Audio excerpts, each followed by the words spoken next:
आषाढ़ मास के कृष्ण पक्ष में जो एकादशी होती है उसे योगिनी एकादशी कहते हैं। एक समय की बात है, युधिष्ठिर ने पूछा, वासुदेव, आषाढ़ के कृष्ण पक्ष में जो एकादशी आती है उसका क्या नाम है? कृपया उसका वर्णन कीजिए। भगवान श्री कृष्ण बोले, नृपश्रेष्ठ, आषाढ़ के कृष्ण पक्ष की एकादशी का नाम योगिनी है। यह बड़े पातकों का नाश करने वाली है। संसार सागर में डूबे हुए प्राणियों के लिए ये सनातन नौका के समान है। अलकापुरी के राजाधिराज कुबेर सदा भगवान शिव की भक्ति में तत्पर रहने वाले हैं। उनका हेममाली नामक एक यक्ष सेवक था जो पूजा के लिए फूल लाया करता था। हेममाली की पत्नी का नाम विशालाक्षी था। वह यक्ष कामपाश में आबद्ध होकर सदा अपनी पत्नी में आसक्त रहता था। एक दिन हेममाली मानसरोवर से फूल लाकर अपने घर में ही ठहर गया और पत्नी के प्रेम पाश में खोया रह गया। अतः कुबेर के भवन में ना जा सका। इधर कुबेर मंदिर में बैठकर शिव का पूजन कर रहे थे। उन्होंने दोपहर तक फूल आने की प्रतीक्षा की।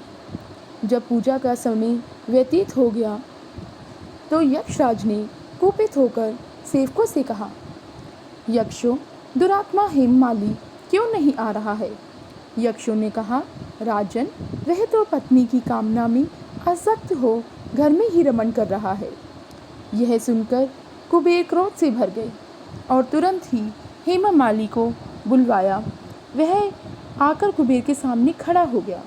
उसे देखकर कुबेर बोले, ओ पापी, अरे दुष्ट, ओ दुराचारी, तूने भगवान की अवहेलना की है। अतः क्रोध से युक्त और अपनी उस प्रियतमा से वियुक्त होकर इस स्थान से भ्रष्ट होकर अन्यत्र चला जा। कुबेर के ऐसा कहने पर वह उस स्थान से नीचे गिर गया। क्रोध से सारा शरीर पीड़ित था, परंतु शिव पूजा के प्रभाव से उसकी स्मरण शक्ति लुप्त नहीं हुई। तदंतर वह पर्वतों में श्रेष्ठ मेरुगिरि के शिखर पर गया। वहाँ पर मुनिवर मार्कंडेय जी का उसे दर्शन हुआ। पाप कर्मा यक्ष ने मुनि के चरणों में प्रणाम किया। मुनिवर मार्कंडेय ने उसे भय से कांपते देख कहा, तुझे क्रोध के रोग ने कैसे दबा लिया? यक्ष बोला, मुने, मैं कुबेर का अनुचर हेममाली हूँ। मैं प्रतिदिन मानसरोवर से फूल लाकर शिव पूजा के समय कुबेर को दिया करता था। एक दिन पत्नी सहवास के सुख में फंस जाने के कारण मुझे समय का ज्ञान ही नहीं रहा। अतः राजाधिराज कुबेर ने कुपित होकर मुझे शाप दे दिया, जिससे मैं क्रोध से आक्रांत होकर अपनी प्रियतमा से बिछुड़ गया। मुनिश्रेष्ठ, संतों का चित्त स्वभावतः परोपकार में लगा रहता है।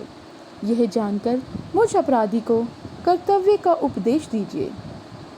मार्कंडेय जी ने कहा, तुमने यहाँ सच्ची बात कही है, इसलिए मैं तुम्हें कल्याणप्रद व्रत का उपदेश करता हूँ। तुम आषाढ़ मास के कृष्ण पक्ष की योगिनी एकादशी का व्रत करो।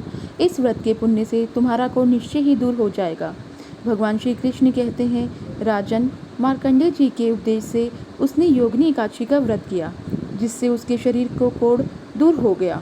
उस उत्तम व्रत का अनुष्ठान करने पर वह पूर्ण सुखी हो गया। नृपश्रेष्ठ, यह योगिनी का व्रत ऐसा पुण्यशाली है कि 88,000 ब्राह्मणों को भोजन कराने से जो फल मिलता है, वही फल योगिनी एकादशी का व्रत करने वाले मनुष्यों को मिलता है। योगिनी महान पापों को शांत करने वाली और महान पुण्य फल देने वाली है। इस महात्म्य को पढ़ने और सुनने से मनुष्य के सब पापों से मुक्त हो जाते हैं। बोलो श्री कृष्ण भगवान की जय, बोलो विष्णु भगवान की जय, बोलो लक्ष्मी माता की जय।